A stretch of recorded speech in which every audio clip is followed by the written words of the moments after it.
దగ్గుని త్వరగా తగ్గించే సహజ చిట్కాలు. మనలో కొందరికి దగ్గనేది వస్తే వెంటనే తగ్గిపోకుండా కొన్ని రోజుల వరకు తీవ్ర ఇబ్బందికి గురి చేస్తూ ఉంటుంది. అయితే ఈ సహజ చిట్కాలు కనుక పాటిస్తే త్వరగా దగ్గు నుండి ఉపశమనం పొందొచ్చని చెబుతున్నారు. మరి ఆ సహజ చిట్కాలు ఏంటనేది మనం ఇప్పుడు తెలుసుకుందాం. రాత్రి పడుకోబోయే ముందు కొంచెం వామును తీసుకొని చేతిలో వేసి నలిపి బుగ్గన పెట్టుకోవాలి. దాని నుండి వచ్చే రసాన్ని కొద్ది కొద్దిగా పీల్చటం వల్ల దగ్గు అదుపులోకి వచ్చి మంచి నిద్ర పడుతుంది.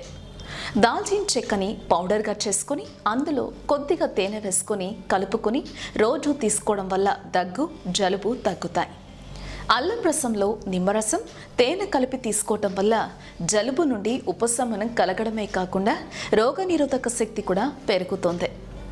అల్లం రసంలో 1 టేబుల్ స్పూన్ తేనె, కొంచెం నిమ్మరసం 3 బాగా కలుపుకొని తీసుకోవడం వల్ల జలుబు నుండి త్వరగా ఉపశమనం పొందొచ్చు. అలాగే ఈ మిశ్రమం వల్ల రోగనిరోధక శక్తిని కూడా పెరుగుతుంది. జలుబు, దగ్గు ఎక్కువగా ఉన్నప్పుడు తులసి ఆకులు తీసుకుని వాటిని నీటిలో బాగా మరిగించాలి. అది గోరువెచ్చగా అయ్యాక తీసుకోవాలి. ఇలా తీసుకోవటం వల్ల కఫాన్ని తగ్గిస్తుంది. అలాగే దగ్గు, జలుబు నుంచి త్వరగా ఉపశమనం లభిస్తుంది. ఇంకా మరుగుతున్న నీటిలో కొంచెం అల్లాన్ని దంచివేసి బాగా మరిగించాలి.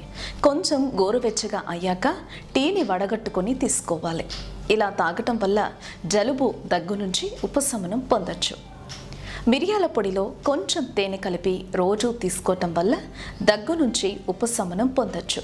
ఇంకా జలుబు, దగ్గు ఎక్కువగా బాధ పెడుతున్నప్పుడు పాలల్లో కొంచెం పసుపు వేసుకుని తాగటం వల్ల దగ్గు, జలుబు నుంచి ఉపశమనం ఉంటుంది.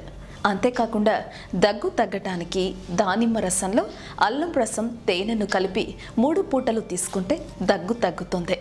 ఈ విధంగా మీరు కూడా ఈ సహజ చిట్కాలు పాటిస్తూ దగ్గు నుండి త్వరగా ఉపశమనం పొందండి.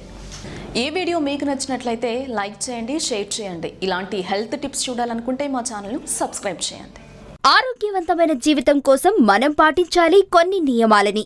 చిన్ని చిట్కాలతో చింతలేని జీవితాన్ని ఎలా గడపాలి అనే దానికి వీక్షిస్తూనే ఉండండి మన ఆరోగ్యం యూట్యూబ్ ఛానల్. మరిన్ని ఆరోగ్య సూత్రాలకు సబ్స్క్రైబ్ చేసుకోండి.